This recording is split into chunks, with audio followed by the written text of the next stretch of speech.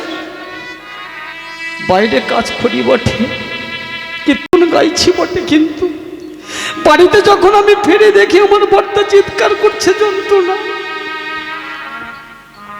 তবু এসেছে আপনাদের চরণে। যদি কোনো ভুল ত্রুটি করে থাকি বাবা, আপনাদের চরণ নিজের সন্তান মনে করে আমাকে ঠাঁই দিবে। বেশি কিছু বলবো না, চলুন আমরা সবাই মিলে সেই ভগবানের অপ্রাকৃতময় লীলা আস্বাদন করি।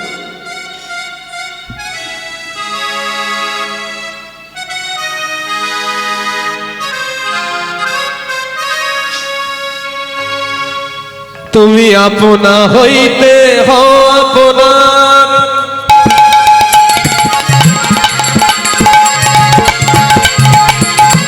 যার কেহ না তুমি আছো তাই। এ যে সবই মিছে কথা, ভাবি সেবা কথা, বড় বাজে প্রভু বড় চিত তব চরণে, কেন চিত তব চরণে। বড় আশা করে বসে আছি পাব, বড় আশা করে বসে আছি পাব। জীবনে না হয় মরণে, চিত তব চরণে, কেন চিত তব চরণে, কেন চিত তব চরণে।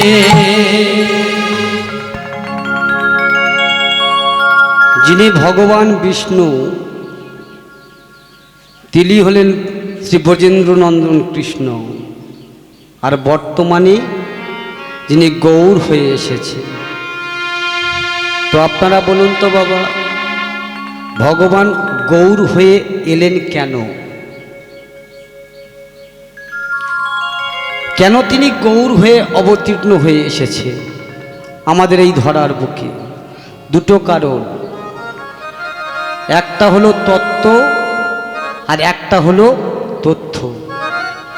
এই তত্ত্বের কারণ বিশ্লেষণ করতে গিয়ে চৈতন্য চরিতামৃতকার কবিরাজ কৃষ্ণ দাস গোস্বামী একটা শ্লোক লিপিবদ্ধ করলেন। কি? অনর্পিত চলিঙি চিরাত করুণা অবতীর্ণ কলম, সমর্পয়িত উন্নত উজ্জ্বল রসাল শ্রীভক্তি শ্রিয়ম হরিপুরট সুন্দর দূতি কদম্ব সন্দীপিত সদাই হৃদয় স্কন্দরে স্ফুরতব শচীনন্দন গৌর হরি। এদাই গৌরী প্রেমানন্দে হরিবোল হরিবোল। এই যে অনর্পিত, অনর্পিত, অনর্পিত, যেটা কোনো কালে কোনোভাবে কোনো অবতারে যে বস্তু অর্পণ করলেন না, সেই অনর্পিত ভজন তত্ত্ব শ্রীমতী রাধারানীর গোপন প্রেম, এই হরি নাম। যিনি আপন বস্তুকে নিজের বক্ষে ধারণ করে শুধুমাত্র আমাদের মতো কোলের জীবকে উদ্ধার করার জন্য নিয়ে আসলেন। আপনারা বলুন তো বাবা, এই যে নাম আমাদের জন্য নিয়ে আসলেন, এই নাম কি আর অন্য কোনো যুগে ছিল না? কি গো বাবা, সত্য যুগে নাম ছিল না? ও মায়েরা, ত্রেতা যুগে নাম ছিল না? দাপর যুগে নাম ছিল না? নাম ছিল, তবে কি এমন নাম নিয়ে আসলো যে একবার কৃষ্ণ নাম করলে আমাদের এই ভব পারাপার থেকে আমরা মুক্তি হয়ে যাব? কি গো বাবা, কি এমন নাম? সত্য যুগে নাম ছিল, ত্রেতা যুগে নাম ছিল, দাপর যুগে নাম ছিল, সেই নাম তো কলি যুগে এলো। তাহলে কি এমন নাম যে একবার কৃষ্ণ বলে কাঁদলে আমরা সবাই মুক্তি পাব? প্রত্যেকটা যুগে নাম ছিল কিন্তু বাবা, কিন্তু সত্য যুগের মানুষ তারা নাম করে ভগবানকে পায়নি। কি বাবা পেয়েছে? সত্যে ধ্যান, ত্রেতায় যজ্ঞ, আর দাপরে পূজা অর্চনা, আর এই কলিকালে শুধু একমাত্র যজ্ঞ হলো হরিনাম সংকীর্তন। তাই না বাবা? তাহলে বলুন তো বাবা, সত্যযুগের নাম ছিল, তাহলে তারা তপস্যা করে কেন তারা ভগবানকে পেয়েছিল? কারণ তাদের বিশ্বাস ছিল না বাবা, তাদের বিশ্বাস ছিল না যে একবার নাম করলে ভগবানকে পাওয়া যায়, একবার নাম করলে তার চরণাশ্রিত হওয়া যায়, একবার নাম করলে যে মুক্তি পেতে পারে। বিশ্বাসটা ছিল না বাবা। দেখবেন যাদের প্রচুর টাকা আছে, যাদের প্রচুর টাকা, তাদের বাড়িতে যদি রোগ ব্যাধি হয় তারা কি করে বাবা? বড় বড় ডাক্তারের কাছে যায়, অনেক ডিগ্রিওয়ালা ডাক্তার, অনেক ভিজিটওয়ালা ডাক্তারের কাছে যায় না বাবা, তার রোগটা ভালো করার জন্য। কিন্তু সেই ব্যক্তি যখন বড় ভিজিটওয়ালা ডাক্তারকে দেখায়, বড় ডিগ্রিওয়ালা ডাক্তারকে দেখায়, বড় MBBSকে দেখায়, দেখিয়ে যদি তার রোগটা ভালো না হয়, আপনাদের মতো সাধারণ ঘরের কোনো ছেলে যদি সেই লোকটাকে বলে, কাকু আপনি তো অনেক বড় বড় ডাক্তারকে দেখালেন, অনেক পাশ করা ডাক্তারকে দেখালেন, আপনার রোগটা ভালো হলো না, আমি একটা ডাক্তারের অ্যাড্রেস দিচ্ছি, আপনি সেখানে যান, আমার মনে হয় আপনার রোগটা ভালো হয়ে যাবে। সঙ্গে সঙ্গে সেই কাকু কি বলে? সেই কাকু কি বলে? তুমি যে ডাক্তারের কথা বলছো তার ভিজিটটা কত? দেখেছেন বাবা, এত পাশ করা ডাক্তারকে দেখালাম, এত পয়সা দিয়ে দেখালাম, আমার রোগ ভালো করতে পারলো না, তুমি বলছো রোগটা ভালো হয়ে যাবে, ভিজিটটা কত? আমি বললাম 10 টাকা। হ্যাঁ, 10 টাকার ডাক্তার রোগ ভালো করবে আমার? কি গো বাবা, আপনারা বিচার করে বলেন না, 10 টাকার হোমিওপ্যাথি ডাক্তার ভালো করে না রোগ? কিন্তু বিশ্বাস করলো না। ঠিক তদ্রুপ ওই সত্যযুগের মানুষ, তাদের পরমায়ু ছিল 1 লক্ষ বৎসর। এই যেমন প্রচুর টাকার মতো তাদের পরমায়ু, তাদের বিশ্বাস ছিল না যে একবার কৃষ্ণ নাম করলে জীব ভব পারে পারে যেতে পারে। ও বাবা, সত্য গেল ত্রেতা যুগের মানুষ কেন বিশ্বাস করলো না যে নাম করলে ভগবানকে পাওয়া যায়? একবার নাম করলে কেন বিশ্বাস করলে না? ত্রেতা যুগের মানুষ ভগবানকে কিসের মাধ্যমে পেল? যজ্ঞের মাধ্যমে। নানান রকম যজ্ঞ হয়েছিল ত্রেতা যুগে, যজ্ঞের মাধ্যমে ভগবানকে পেয়েছিল। কিন্তু আপনারা বলুন তো বাবা, আপনারা পারবেন? কি গো বাবা, আপনারা পারবেন? কেন পারবেন না? আমরা পারবো কেমন করে? শুনুন, কিছু কথা আপনাদের চরণে বলে যাই সকালবেলার আসর। এই যে যজ্ঞ করার কথা বললাম, তৎকালীন যজ্ঞ ছিল ত্রেতা যুগে। যজ্ঞ করতে গেলে কিছু নিয়ম কানুন থাকতো। আপনারা ভালো করে দেখবেন ব্রহ্মবর্ত পুরাণে যজ্ঞ করতে গেলে কি কি করতে হয়। এখানে যদি কোনো ব্রাহ্মণ ঠাকুর, পুরোহিত ঠাকুর থাকেন, তাহলে সবার চরণে বাবা নিবেদন করছি, আপনাকে অপমান করার জন্য বা আপনাকে কোনো খারাপ উদ্দেশ্য করে কথা বলার অভিপ্রায় আমার নেই। তবে যেটা জানতে হবে আমাদের, কেন আমরা করতে পারবো না এই কলিযুগে যজ্ঞ? কি কারণ? 3টি পথ অবলম্বন করতে হবে, তবে হবে যজ্ঞ। ব্রহ্মবর্ত পুরাণের স্পষ্ট ভাষায় লিখে দিলেন। কি বললেন? প্রথম কথা, যজ্ঞ করতে গেলে আপনি যখনই যজ্ঞ করবেন, যে জায়গায় যজ্ঞ করবেন, ভালো করে সেই জায়গার মাটির তলাটা ভালো করে খুঁড়ে নিতে হয়। কি গো মা, কি গো বাবা, আপনারা যখন যজ্ঞ করেন বাড়িতে ভালো করে মাটিটাকে খুঁড়ে নেন কেন? ওই মাটির তলায় যদি কোনো মরা মানুষের হাত থাকে, কোনো মরা পশু পাখির হাত থাকে, তাহলে সেই যজ্ঞ সম্পূর্ণ হবে না, হবে না, হবে না। দ্বিতীয় কথাটা বললেন কি? 1 নম্বরের গাওয়া ঘি, যেটাকে আমরা ঘৃত বলি শুদ্ধ ভাষায়। 1 নম্বরের গাওয়া ঘৃত প্রয়োজন। তাহলে বলুন তো বাবা, ঠাকুর মহাশয় ফর্দ করে লিখে দিলেন, যাও তোমার বাড়িতে যজ্ঞ হবে, চলে যাও 1 কিলো ঘৃত নিয়ে এসো।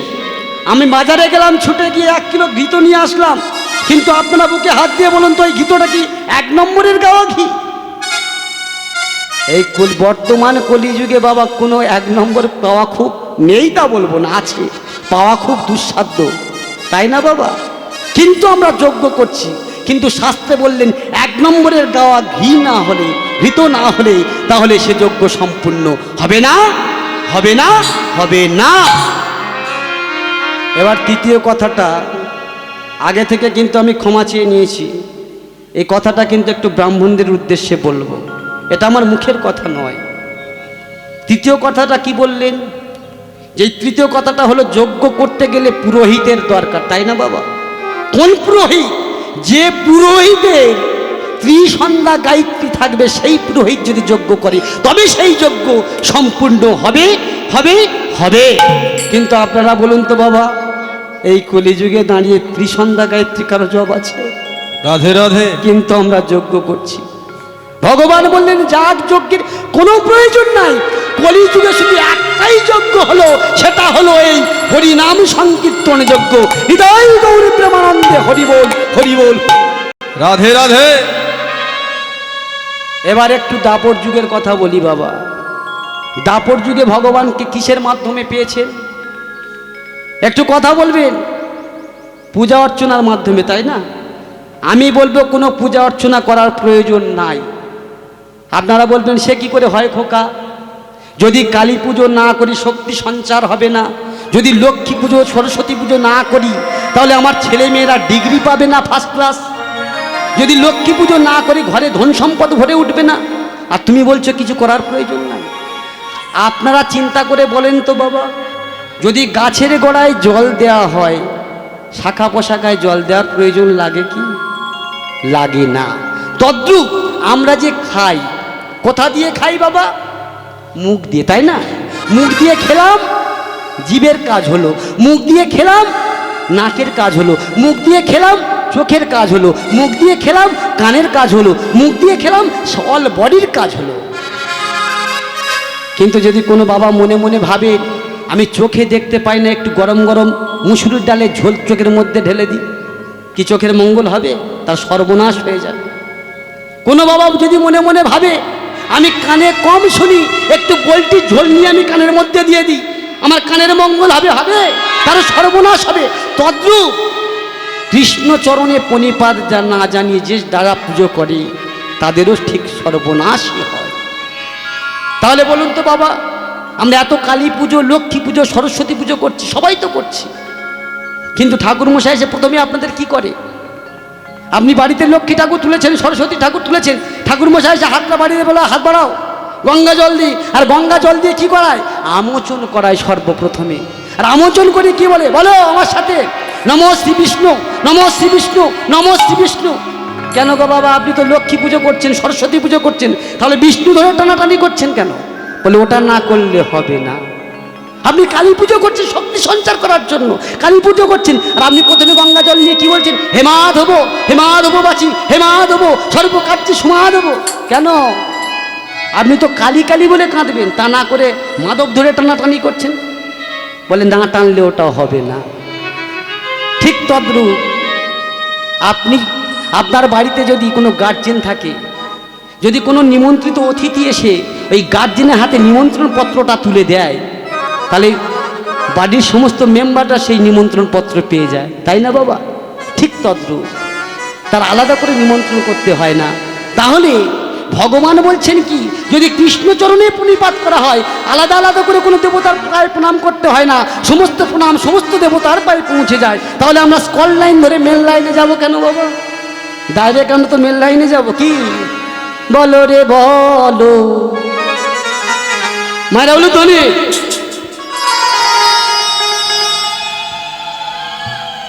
বলো রে বলো,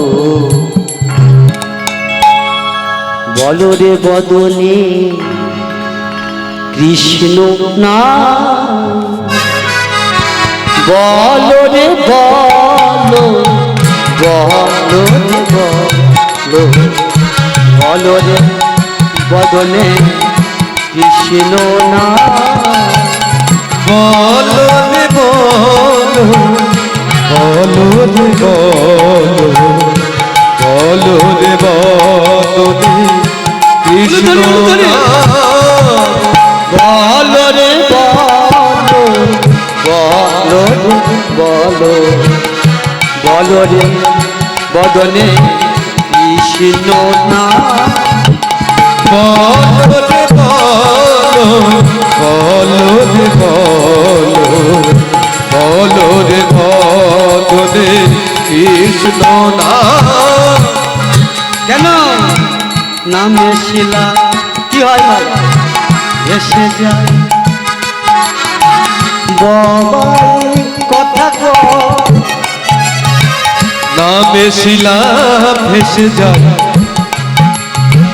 বোবায় কথা কয়, নামে শিলা ভেসে যায় বোবায় কথা কয় নামে শিলা ভেসে যায় বোবায় কথা কয় নামেরই ভিতরে আপনি আর নামের ভিতরে আপন শিহরি রয় নামেরই ভিতরে আপনি হরি নামের ভিতরে আপন শিহরি রয় বলো রে বলো বলো বলো রে বদনে কৃষ্ণ নাম বলো রে বলো বলো রে বলো বলো রে বদনে কৃষ্ণ নাম কৃষ্ণ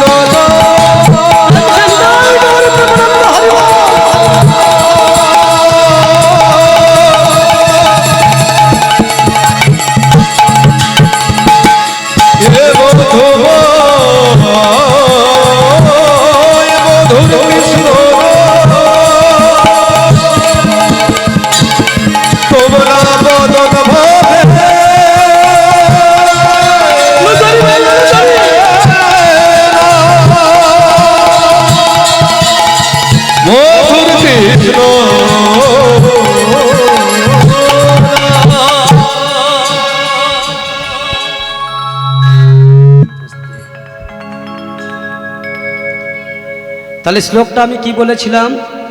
অনর্পিত চরিণ চিরাত করুণার অবতীর্ণ কলৌ সমর্পয়িত উন্নত উজ্জ্বল রসাল শ্রীভক্তি শ্রিয়ম হরি পুরট সুন্দর দূতি কদম্ব সন্দীপিত সদাই হৃদয় স্কন্দরে।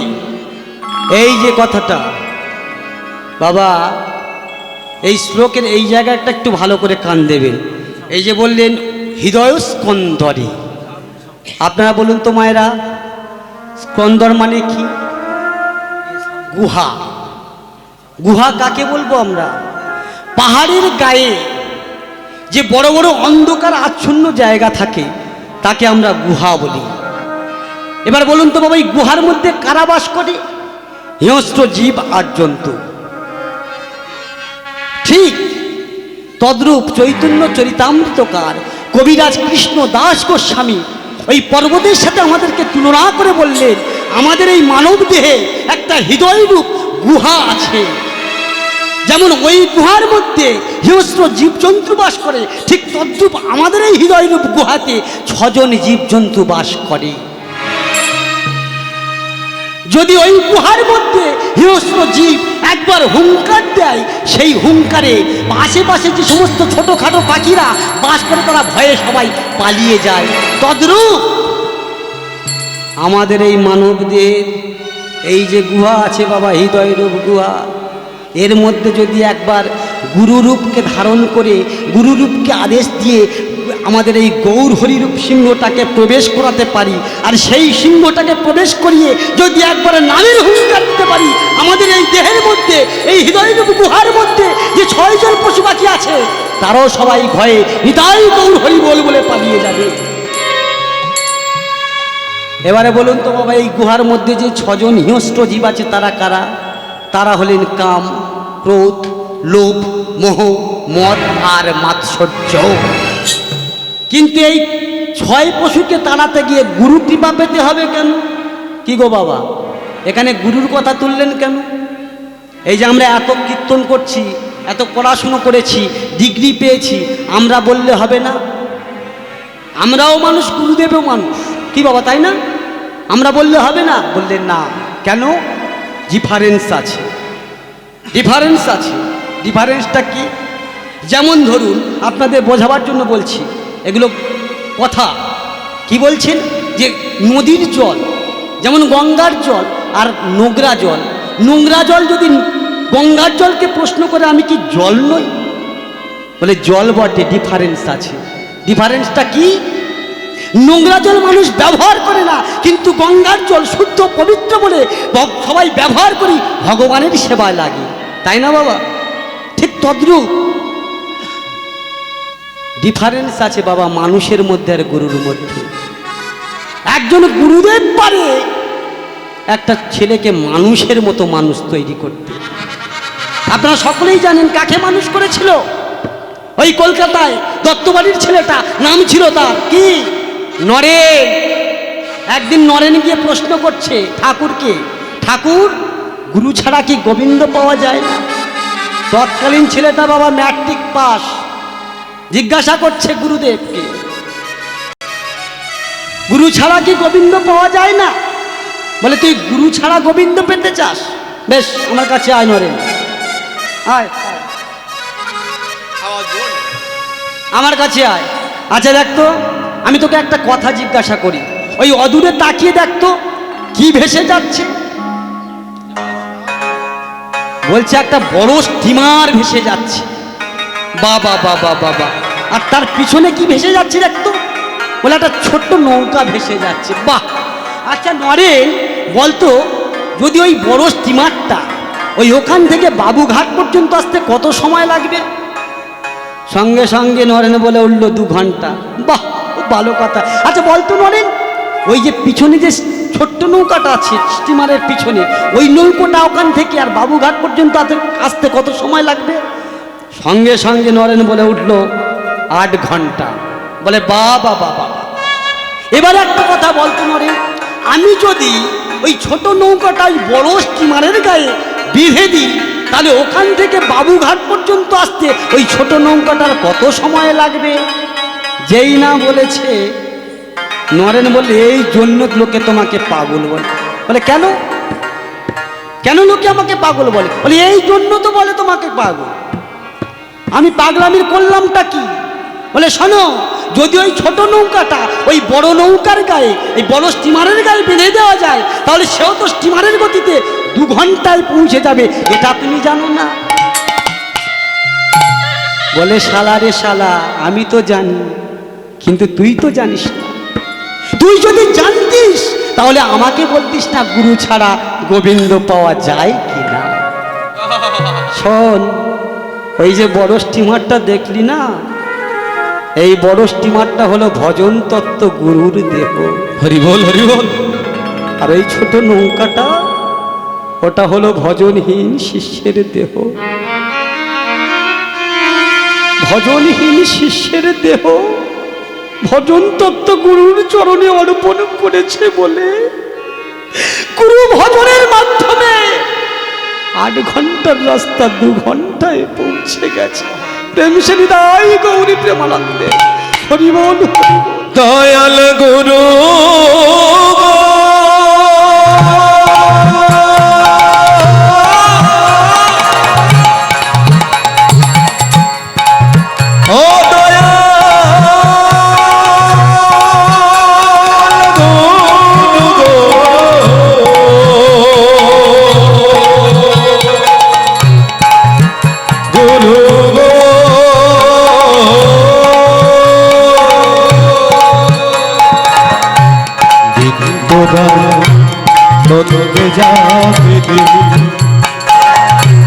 মনরে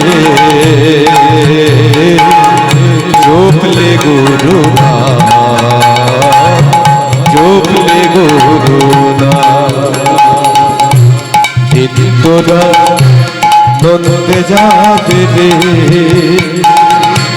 মনরে জপলে গুরু জপলে গুরু গুরু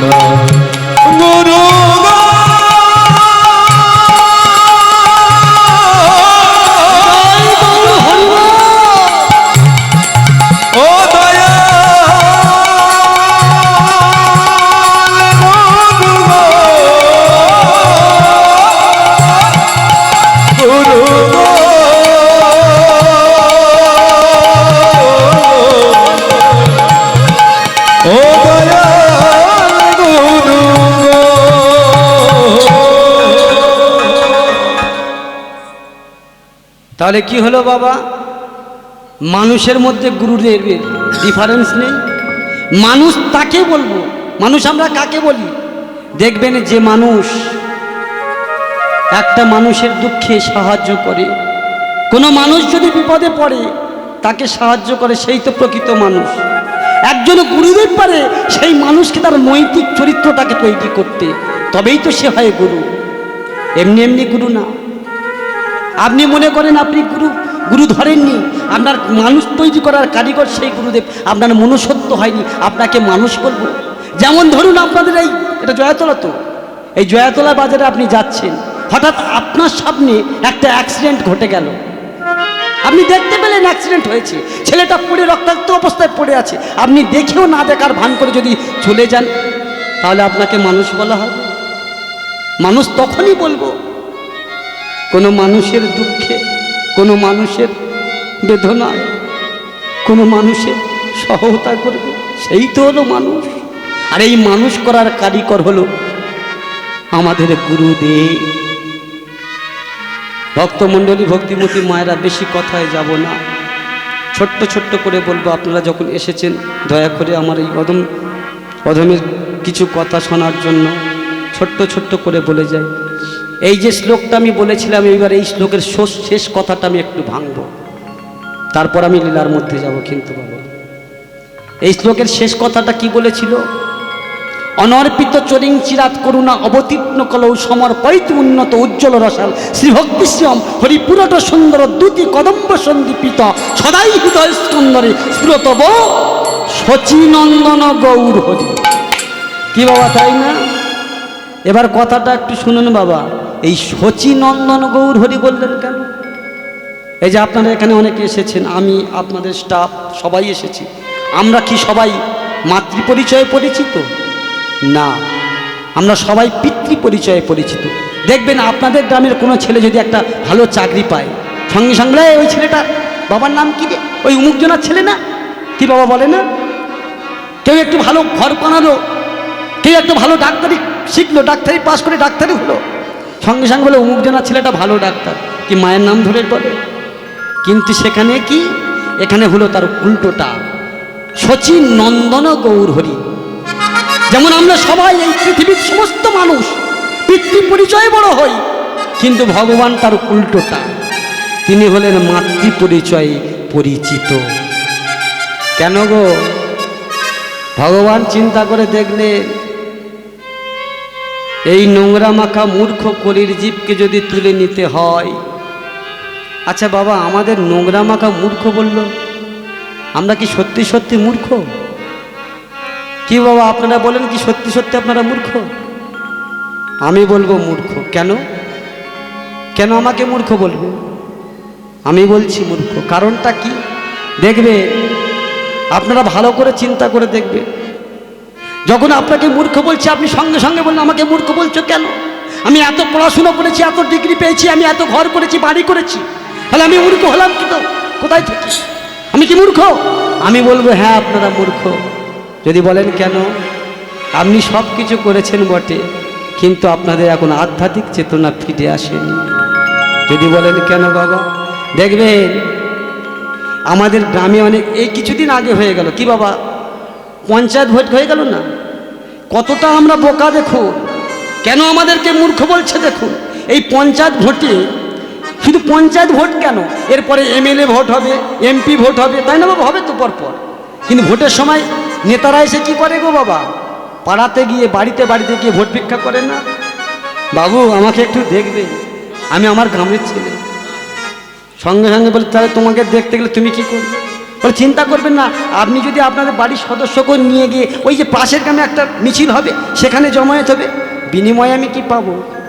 সঙ্গে সঙ্গে বলবে চিন্তা করবেন না, আপনাদের বাড়ির সামনে যে রাস্তাটা আছে, এটা তো এখন ঢালাই হয়ে আছে, এটা পিচের করে দেব। শুধু তাই না, আপনাদের গ্রামে যে জলের সমস্যাটা আছে, ওটা আমি সব সারিয়ে দেব। শুধু তাই না, আপনাদের গ্রামে যে লাইটের অবস্থা খারাপ আছে, সেটাও সারিয়ে দেব।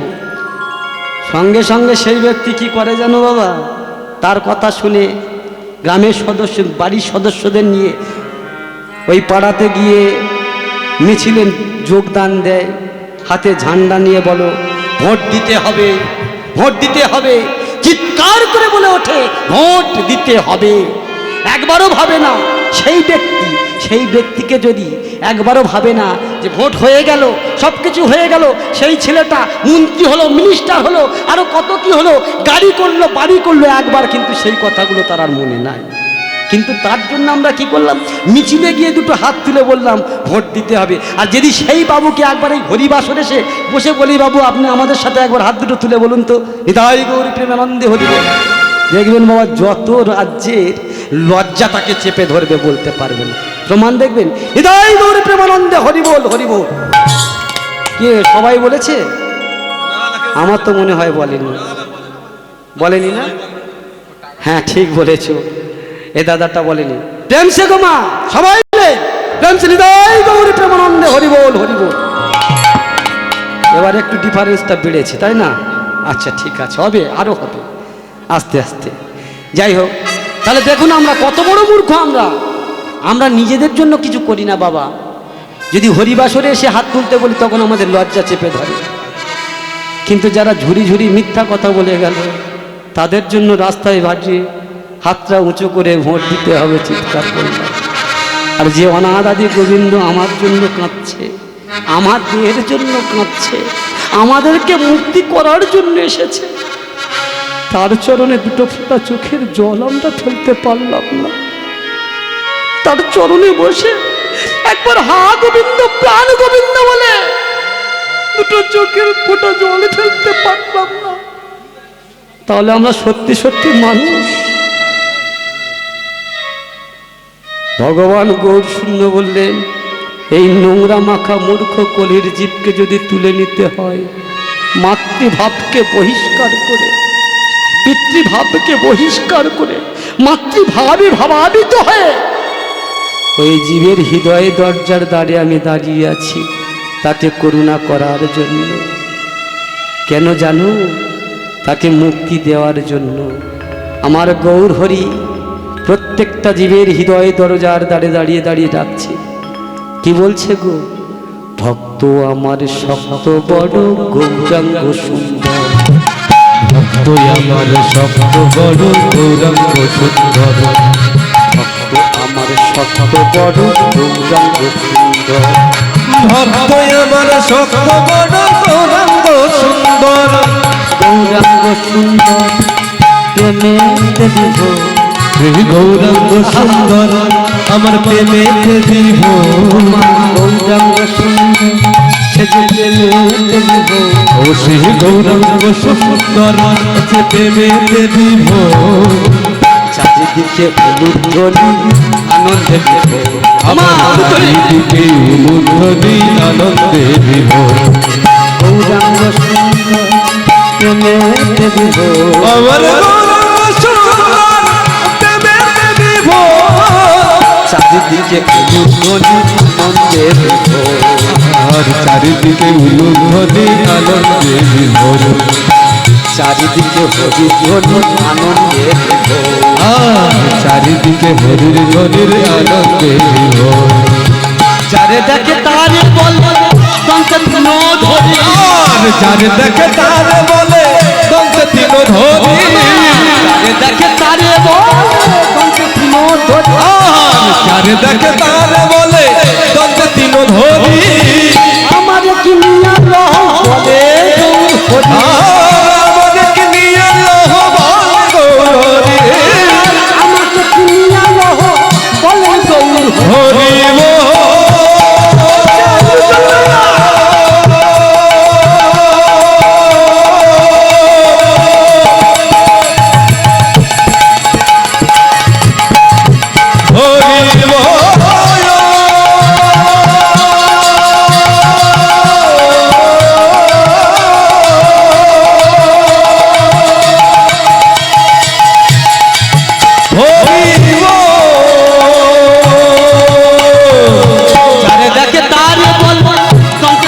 হরি যারে দেখে তার বলে সংকীর্ণ ধরি, আমাকে কি নিয়া রহ বলে গৌর আমাকে নিয়ে লহ হরি, আমাকে কি নিয়া রহ বলে গৌর আমাকে নিয়ে লহ হরি, এই হরি না দেবী এই হরি না, আই এই হরি আইকে নিবি এই হরি ওদের জন্য এনেছি আইকে নিবি এই হরি ওদের জন্য এনেছি আইকে নিবি এই হরি ওদের জন্য এনেছি আইকে নিবি এই হরি ওদের জন্য এনেছি আইকে নিবি এই হরি ওদের জন্য হৃদয় গৌরী প্রেমানন্দ হরি নাম। আইকে নিবি এই হরি নাম আইকে নিবি এই হরি নাম আইকে নিবি এই হরি নাম আইকে নিবি এই হরি নাম আইকে নিবি এই হরি নাম। ভগবান এলেন নদিয়ার বুকে দাঁড়িয়ে চিন্তা করলেন, আমি যদি এমন করে এই নদিয়ার মাটিতে হরিনাম বিতরণ করি, নদিয়ার মানুষ সবাই মুক্তি পাবে। কিন্তু আমি এসেছি কেন? সারা পৃথিবীর মানুষের জন্য, সবাইকে মুক্তি দেওয়ার জন্য, সারা ভারতবর্ষের মানুষের জন্য। আমি যদি এখানে দাঁড়িয়ে নাম বিতরণ করি, শুধু তো নবদ্বীপের মানুষ মুক্তি পাবে কি বাবা? তাই আমি কি সে কারণে এসেছি? তাই মনস্থির করলেন এখানে আর থাকবেন না, তিনি সন্ন্যাস ধর্ম গ্রহণ করে চলে যাবেন। যখনই মনস্থির করেছেন চলে যাবেন, আচ্ছা বাবা একটা কথা, চলে তো গিয়েছে আপনারা সবাই জানেন, বেশি বিস্তারিত বলবো না, ছোট্ট ছোট্ট করে বলি। যখন চলে গেছিল মাকে কি জানিয়ে গিয়েছিল? এখানে আপনারা অনেকেই বয়োজ্যেষ্ঠ বাবা আছেন, অনেক মায়েরা আছে, অনেক জায়গায় হরিবাসরে গান শুনেছেন। এই ছোট্ট ছেলেটার প্রশ্নটার উত্তর দিতে মাকে জানিয়ে গিয়েছিল কি নিমাই? হ্যাঁ মা বলছে না, আমি বলবো হ্যাঁ। যখন নিমাই সন্ন্যাস নেবে মায়ের কাছে গিয়েছিল অনুমতি নেওয়ার জন্য, মা আমাকে অনুমতি দাও, আমি সন্ন্যাস নিয়ে চলে যাই। সচিমা কাঁদছে, শুনে নিন মা, জেনে নিন। সচিমা কাঁদছে, নিমাই তুই চলে যাবি? আমার আটটা সন্তান মারা গেল, পরে আমি বিশ্বরূপকে পেলাম, সেও সন্ন্যাস নিয়ে চলে গেল, তারপর তুই এলি, তুইও আমায় ছেড়ে চলে যাবি। সচিমা কাঁদছে, মা তুমি যদি অনুমতি না দাও আর তুমি যদি এমন করে কাঁদো তো আমি যেতে পারবো না মা। বলছে নিমাই রে, তোর মতো সন্তানকে পেয়েছি, পেটে ধরছি, আমি কি না কেঁদে থাকতে পারি রে নিমাই? তবে শোন বাবা, আমি তোকে অনুমতি দিলাম তুই যা সন্ন্যাস নিতে, কারণ তুই যদি সন্ন্যাস নিতে না যাস তাহলে তো আমি কৃষ্ণ বলে কাঁদতে পারবো না নিমা। দেখো মা, মা কাকে বলে একবার দেখো। মা বলছে নিমাই তুই যা, তুই চলে না গেলে আমি কৃষ্ণ বলে কাঁদতে পারবো না।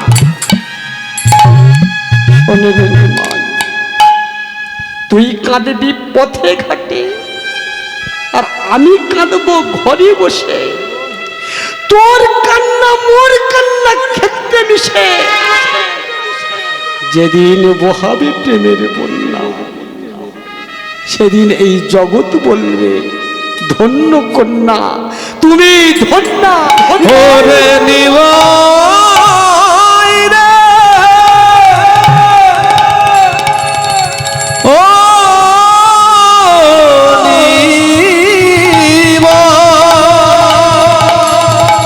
আমার প্রাণে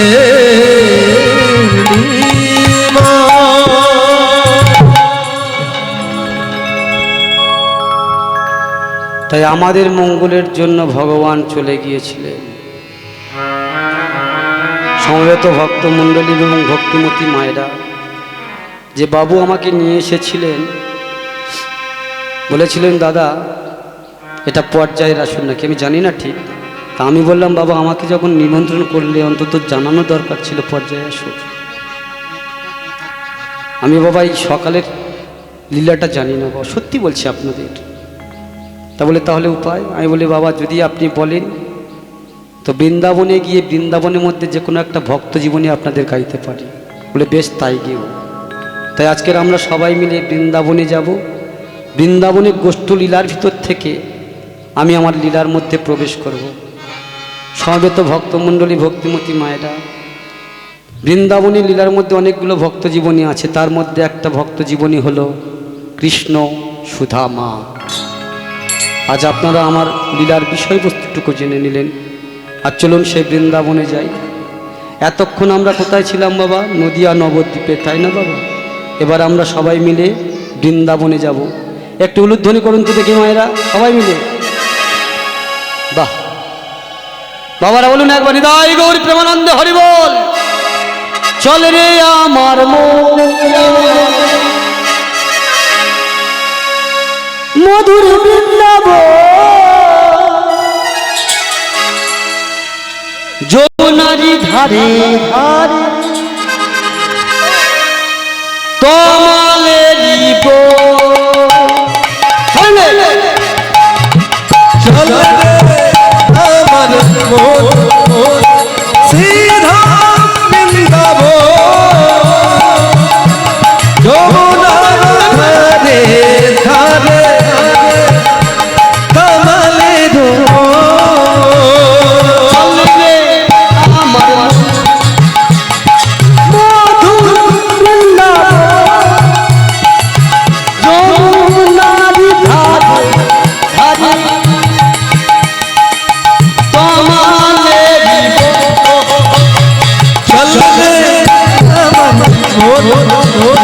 सीधा बृंदाबन, যমুনার ধারে ধারে কমলের সিধা।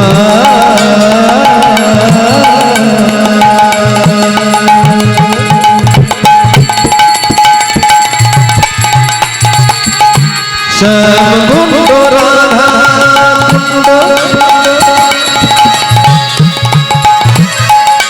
গিরি গোবর্ধন,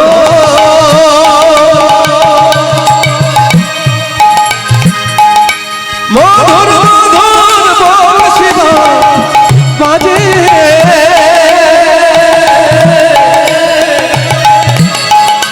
কমলের সিধা।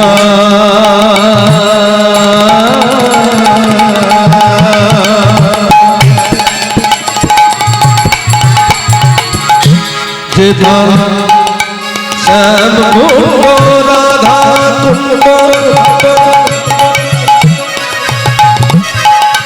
গিরি গোবর্ধন,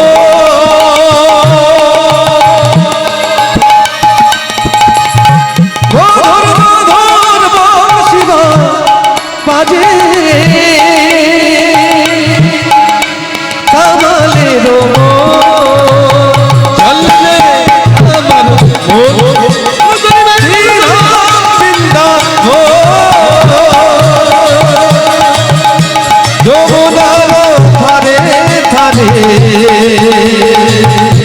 কমলের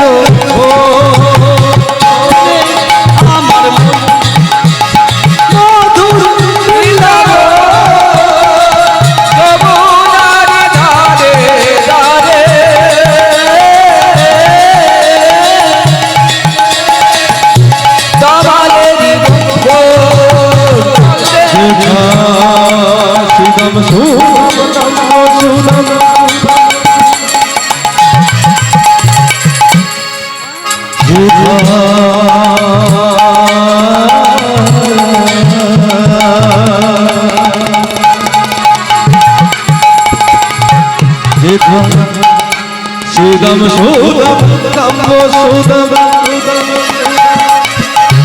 খেলে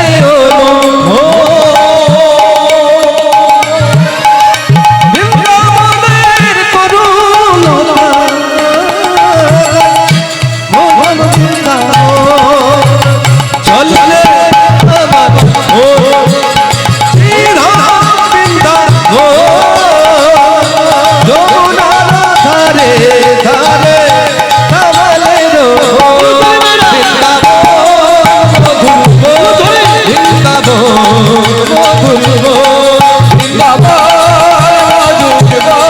বৃন্দাবন ঘুরবো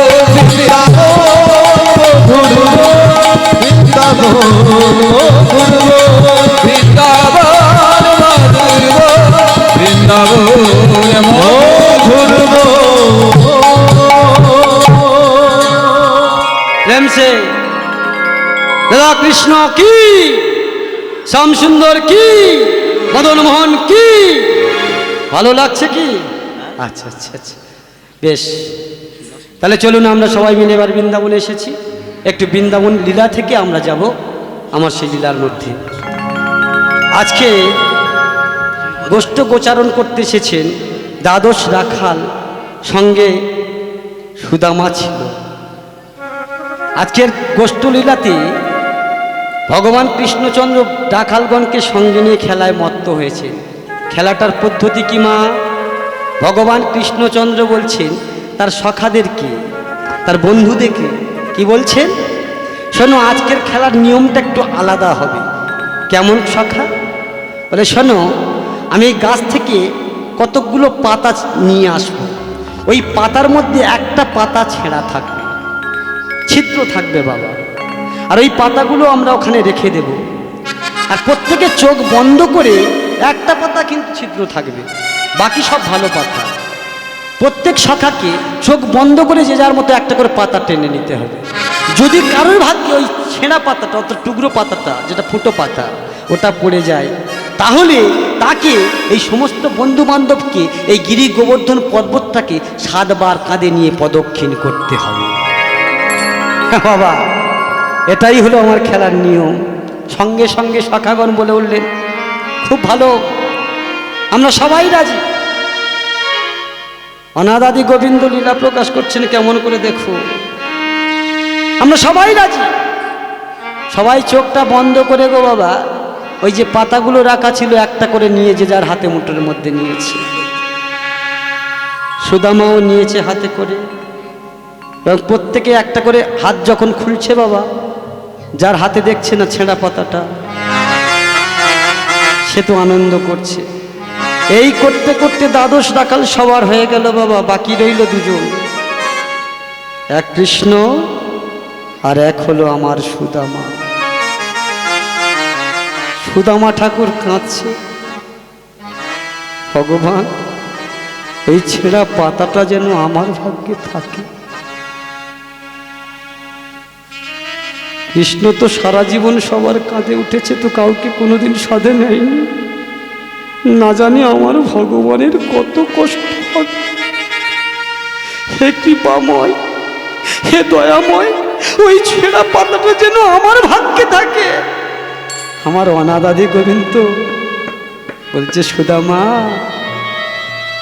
তুই তো জানিস না এই খেলাটা কেন আমি খেলেছি। আরে আমি যে তো ঋণী হয়ে আছি, সেই ঋণ শোধ করবার জন্য আমি তো এই খেলা খেলেছি। ভগবান কৃষ্ণচন্দ্র কি খেলা খেলছেন দেখুন বাবা, ঋণ শোধ করার জন্য। যখনই সুদামা হাতটা খুলেছে, খোল খোল না, তোর হাতটা খোল, তারপর আমার হাত খুলবো, খোল খোল না সুদামা খোল।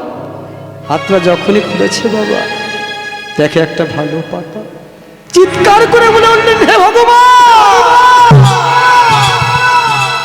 তাহলে কে আছে বাকি বাবা? আমার অনাদাদি গোবিন্দ কৃষ্ণচন্দ্র, তাই না? তাহলে ছেঁড়া পাতাটা কার ভাগে মা? কাকে চড়াতে হবে? কৃষ্ণ হাত খুলে দেখে ছেঁড়া পাতাটা তার। এক এক করে সমস্ত রাখালকে ওই গিরি গোবর্ধন পর্বত 7 বার করে কাঁধে নিয়ে প্রদক্ষিণ করলেন ভগবান। শেষে সুদামা দাঁড়িয়ে দাঁড়িয়ে কাঁদছে, সুদামাকে ডাকছে, আয় কাঁধে চড়বি, আয় আয় সুদামা আয়, আমার কাঁধে উঠবি না? সবাই তো উঠেছে, আয়। সুদামা বলছে, আমি উঠতে পারবো না। কেন? কৃষ্ণ তুমি হয়তো ভুলে গেছো, কিন্তু আমি তো ভুলিনি। এ যুগে তুমি হয়েছো আমার সখা কৃষ্ণ, কিন্তু আগত যুগে তুমি তো ছিলে আমার দাদা প্রভু রামচন্দ্র। আমি ভাই হয়ে দাদার কাঁধে কেমন করে উঠব? চিন্তা করে দেখুন তো বাবা, ভগবান বলছে চিন্তা করিস না। এই যে সুদামা আগত যুগে ছিল কে গো বাবা? রামের ভাই। কে ছিল সে? ভরত, তাই না বাবা? কি মায়েরা, ভরত তো। তা ভরত কেন কাঁধে উঠতে চাইছে না? দাদা তুমি ভুলে গেলে কি আমি ভুলেছি? ভগবান বলছে শোন, আপনাদের কাছে একটা কথা আগে বলে নি। আমরা সবাই জানি, আপনারা রামায়ণ পড়েছেন নিশ্চয়ই, অনেকেই জানেন, বাবাও পড়েছেন, সবাই পড়েছেন। রামায়ণে সবসময় যারা পড়েন তারা সবাই ভাবে রামকে সব থেকে বেশি ভালোবাসতো আমার লক্ষ্মণ ঠাকুর, কিন্তু আমার ভরত কম ছিল না বাবা। তার ভালোবাসাটা কেউ চোখে ধরতে পারেনি। যেদিন রামচন্দ্র পিতৃসত্য পালন করার জন্য, মায়ের কথা রাখার জন্য বনাচারী হলো বাবা, সে সময় ভরত কোথায় ছিল? মামার বাড়িতে। যখন খবর পেল ছুটি আসলো,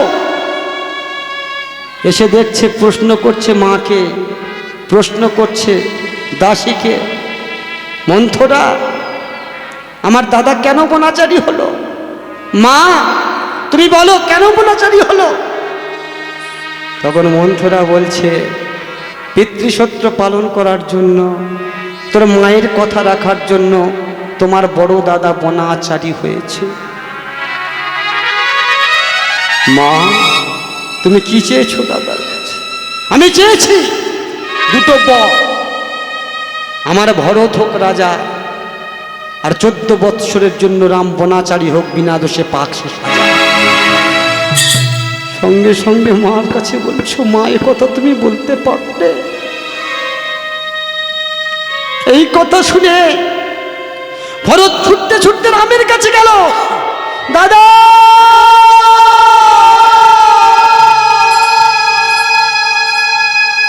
ষষ্ঠাঙ্গে প্রণাম করেছে ভরত। চমকে উঠলেন, চমকে উঠলেন, দাদা দাদা দাদা তুমি আমাকে না জানিয়ে চলে এলে, কিন্তু রাম তো জানি যদি ভরত একবার এসে যায় তাহলে আমার আর বনাচারী হওয়া হবে না। ভরতের ভয়েতে রামচন্দ্র তাড়াতাড়ি করে পালিয়ে চলে এসেছিল। বলছে দাদা তুই এসেছিস ভরত, কেন এসেছিস? এই চেয়ে দেখ, তুই ফিরে যা। পিতৃসত্য পালন করার জন্য, মায়ের কথা রাখার জন্য আমি 14 বৎসরের জন্য বনাচারী হয়েছিস, তুই চলে যা, চলে যা। ভরত তখন বলছে দাদা, যে মায়ের কথা রাখতে বনাচারী হয়, যে বাবার কথা রাখতে বনাচারী হয়, তাকে কি আমি ঘরে ফিরিয়ে নিয়ে যেতে পারি? আমি জানি পারবো না, তবে তোমার কাছে আমার দুটো কথা আছে দাদা, দুটো প্রশ্ন। কি প্রশ্ন? আচ্ছা বলো তো দাদা, আমার মা দুটো বর চেয়েছিল, প্রথম বরটা কি চেয়েছিল? ও মায়েরা আপনারা জানেন না প্রথম বর কি চেয়েছিল গো বাবা? আপনারাও জানেন না? তাহলে বলছি শুনুন।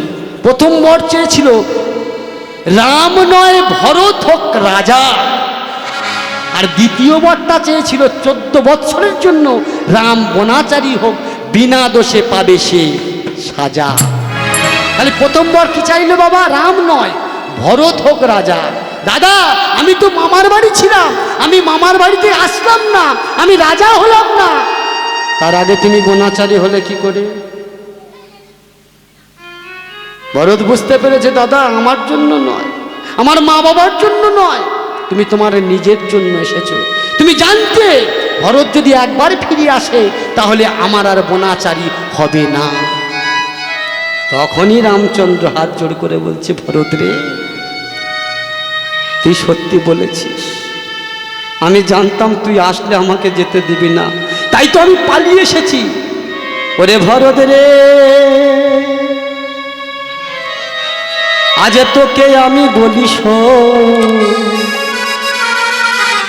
ওই অদূরে চেয়ে দেখ কত যোগী ঋষি মুনি গণ সাধক ও সাধিকা কত কীট পতঙ্গ আমার জন্য দিবানিশি চোখের জলে কাঁদে আর বলে প্রভু গো আমি কবে কৃপা পাব।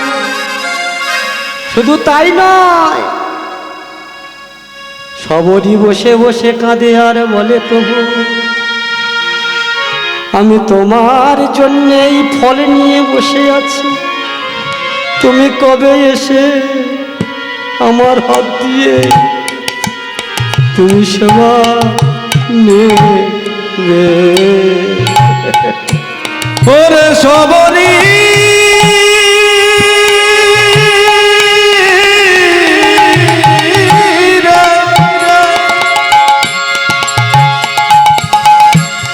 তুমি অমন করে কেন অমন করে বলো তুমি আমায় সবরি সবরি আর ওদিকে অহল্যা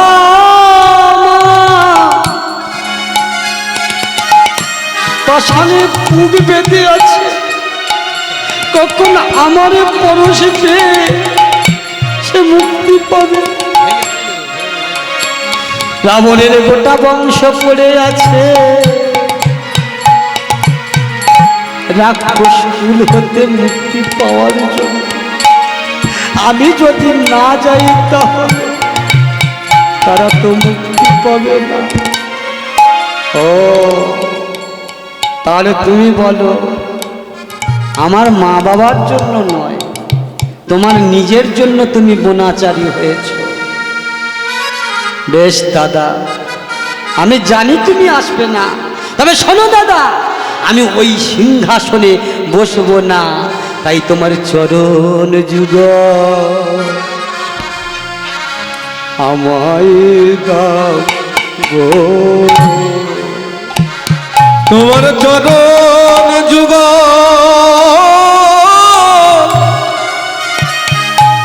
যুগল আমায় দাও গো। দাদা তোমার চরণ যুগ তুমি আমায় দাও গো। তোমার চরণ যুগ যুগল আমায় দাও গো। সেই ভরত রামের পাদুকা যুগল নিয়ে সিংহাসনে রেখে 14 বৎসর রাজত্ব পালন করেছিল, তাই না বাবা? ভগবান বলছে ভরত রে, তুই আমার চরণ যুগল নিয়ে যখন 14 বৎসর এমন করে সাধন ভজন করলে, আমি তোকে কথা দিলাম আগত যুগে আমি তোর এই প্রেমের ঋণ শোধ করে দেব রে। তাই ভরত মনে মনে ভাবছে আজ তো আমি সুদামা হয়ে এসেছি, আমি দাদার বক্ষ মাঝে কেমন করে পা দেব। আর কৃষ্ণ বলছে ওরে সুদামা, তুই যদি না আমার বক্ষ মাঝে পা দিস, আমার পা রাখিস, তাহলে তো আমি তোর ঋণ শোধ করতে পারবো না। আয়, আগত যুগে ছিলাম আমি তোমার দাদা, কিন্তু এ যুগে তো আমরা বন্ধু, আমরা শাখা, চলে আয়। সুদামায় একটা পা নিয়ে আমার ভগবানের উদতে দিয়েছে, আর একটা পা নিয়ে আমার ভগবানের কাঁধে দিয়েছে। যখন সুদামা দুটো পা নিয়ে কাঁধে উঠেছে, আর সেই পদ যুগলে গিয়ে আমার ভগবানের বক্ষ তলে পড়েছে। আর যখনই বক্ষ তলে পড়েছে, আমার ভগবান কি করেছে, ভক্তের বগল যুগল ধরে ওই চরণ যুগলে জড়িয়ে ধরে বলছে কি, আর তো আমি ছাড়বো না রে, আর তো আমি ছাড়বো না রে, আর তো আমি ছাড়বো না রে, আর তো আমি ছাড়বো না রে। ভক্ত যুগল পেয়েছি রে, আর তো আমি ছাড়বো না রে, ওরে ভরত পেয়েছি আমি, আর তো আমি ছাড়বো না রে। কি বলছে, আর আমি ছাড়বো না, এতদিন বাদে পেয়েছি, আমার ঋণ শোধ করবার সময় হয়েছে, আর আমি ছাড়বো না।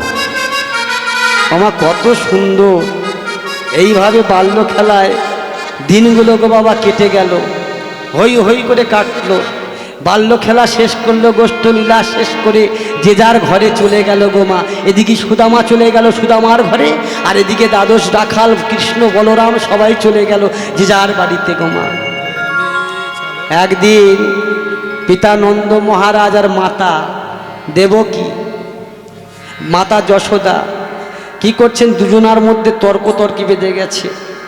মা যশোদা বলছেন কি আমার কানাই ভালো, আর পিতা বসুদেব বলছে কানাই চোর। আচ্ছা বাবা বলুন তো, কানাই কি চোর না চোর না? মা বলছে কানাই ভালো, আর বাবা বলছে কানাই চোর। আমি শুনেছি কানাই চোর। এমন সময় দেবর্ষি নারদ বাবা, একটা কথা বলি, যেখানে ঝগড়া হয় একবার যদি নারদের নাম নেওয়া যায় না, ঝগড়াটা বাড়তে বাড়তে 4 গুণ বেড়ে যায়। এই জন্যে বলে নারদকে সর্বঘাটের কাঁঠালি কলা। মার বাবার মধ্যে ঝগড়া লেগে গেছে, মা বলছে আমার কানাই ভালো, আর বাবা বলছে কানাই চোর। ঠিক এমন সময় নারদ মুনি বিনা যন্ত্রটি করে নিয়ে আর বাজাতে বাজাতে নন্দালয়ে আসছে, আর মুখে কি বলছে, হ্যাঁ রে মুরারে মধু দৈত ভারে গোপাল গো মুকুন্দ সঙ্গে। আরে মুরারে মধু কৈট ভারে গোপাল গোবিন্দ মুকুন্দ সরে। হ্যারে মুরারে মধু কৈট ভারে গোপাল গোবিন্দ মুকুন্দ সঙ্গে।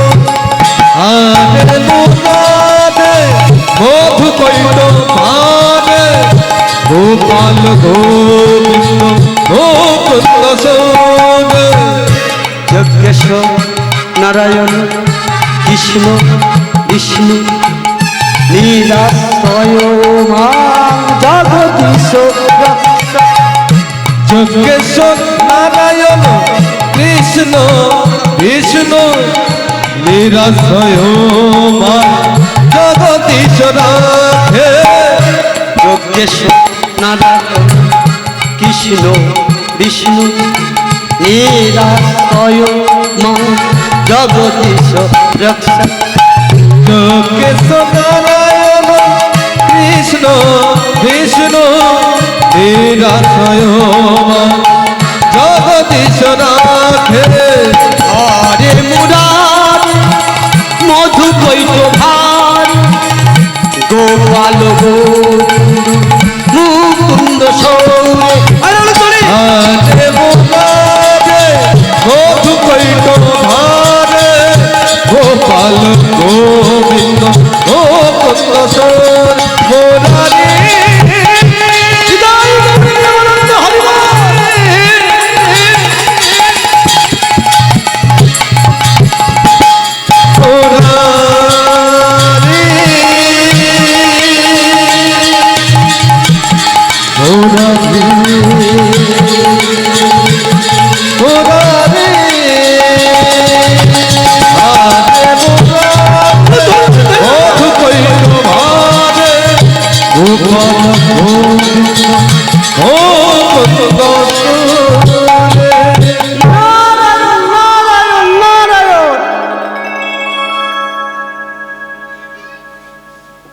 নন্দরাজ নন্দ মহারাজ দেখলেন নারদের কণ্ঠস্বর, নারদকে ডাকলেন, নারদ শোনো শোনো, একটা কথা তোমার কাছে জানতে চাই। কি কথা? আচ্ছা নারদ তুমি বলো তো, আমার কানাই চোর? বলে সেটা বলতে পারবো না, তবে আমি এটা শুনেছি। কি শুনেছো? তুমি করলে বসন চুরি, বাঁকা তুমি করলে বসন চুরি, বাঁকা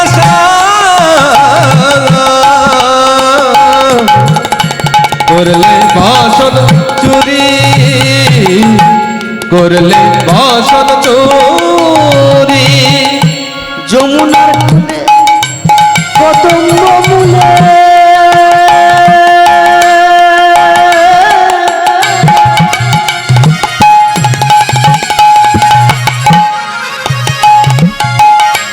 করলে বসন চুরি,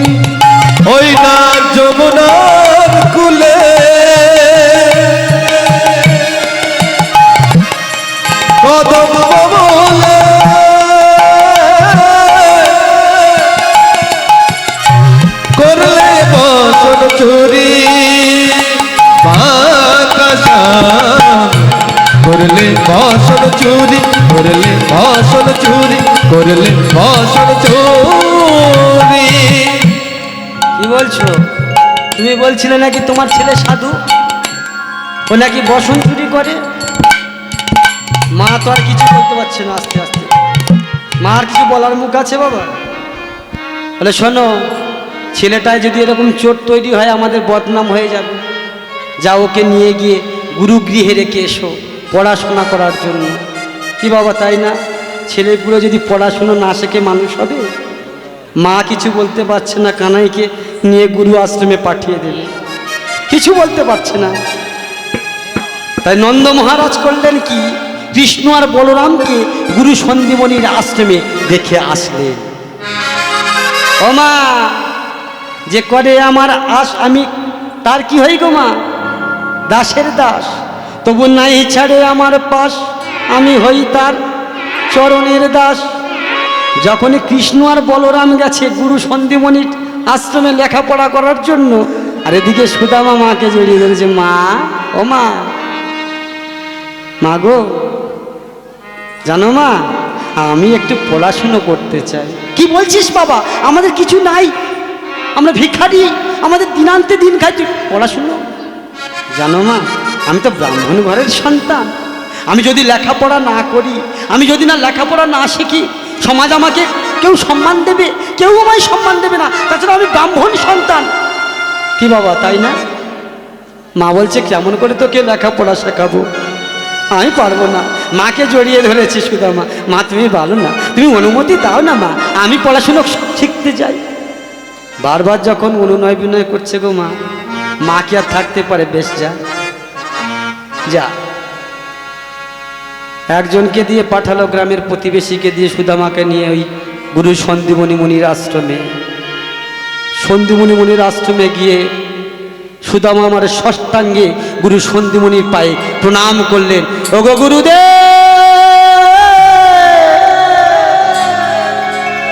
ওগো গুরুদেব, তুমি আমার প্রণাম নাও হে। ওগো গুরু, গুরুদেব। কে রে এমন করে আছাড় খেয়ে পায়ের কাছে পড়লি কেন? কে? নাম কি তোর? কি পরিচয়? তোর বাবার নাম কি, মায়ের নাম কি? কে তুই? এমন করে ছুটতে ছুটতে সে পায়ের উপরে পড়েছিস, কে? সুদামার একটাই কথা, আমি সুদামা। আমার একটা কথা, আমি সুদামা। তুই সুদামা? শোন, আমার এই আশ্রমে এসেছিস কেন? লেখাপড়া শেখার জন্য। কিন্তু শোন, আমি একটা কথা তোকে জানাই, আমার এই আশ্রমে যাকে তাকে আমি তো শিক্ষাদান করি না। ভালো ভালো জাতির ছেলে হতে হবে, বংশ পরিচয় ভালো থাকতে হবে, তবে সেই ছেলেটাকে আমি মানুষ করব। আমি যাকে তাকে আশ্রয় দিই না।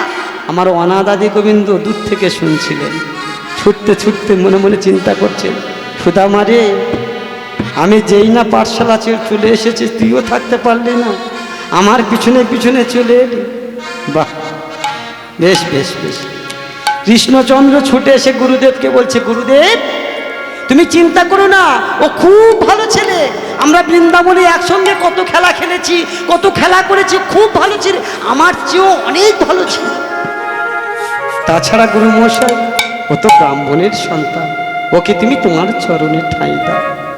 কৃষ্ণ, তুই যখন বলছিস তবে আমি ওকে ঠাঁই দেব। তবে একটা কথা বাবা, যদি কোনোদিন এই আশ্রমে তুই কোনো অন্যায় কাজ করে থাকিস, কোনো অন্যায় কাজ করিস, কোনো অপরাধ করিস, সেই দিন এই আশ্রম থেকে তোকে আমি তাড়িয়ে দেব, তাড়িয়ে দেব, তাড়িয়ে দেব। এই কথাটা যেন তোর মনে থাকে।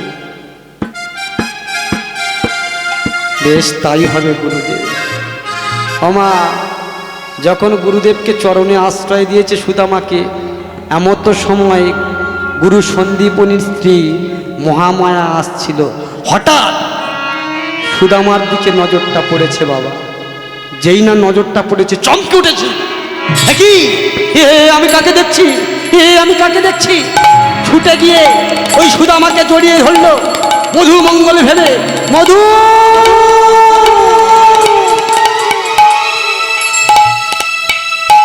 মা মহামায়া গুরুদেবের স্ত্রী সুদামাকে মধুমঙ্গল বলে চেঁচিয়ে চিৎকার করে জড়িয়ে ধরল বুকের মাঝে। সুদামা বলছে, আমি তো মধু নই, আমি সুদামা। না, তুই আমার মধুমঙ্গল, তুই আমার মধুমঙ্গল। এই মধুমঙ্গলকে আমি কতদিন খুঁজছি জানিস? আজ থেকে 5 বছর আগে আমার মধু জলে ডুবে মারা গেছে। ওরে, তুই তো আমার হারিয়ে যাওয়া সন্তান। বাবারা, মায়েরা, এই মধুমঙ্গল আর সুদামা প্রায় একদম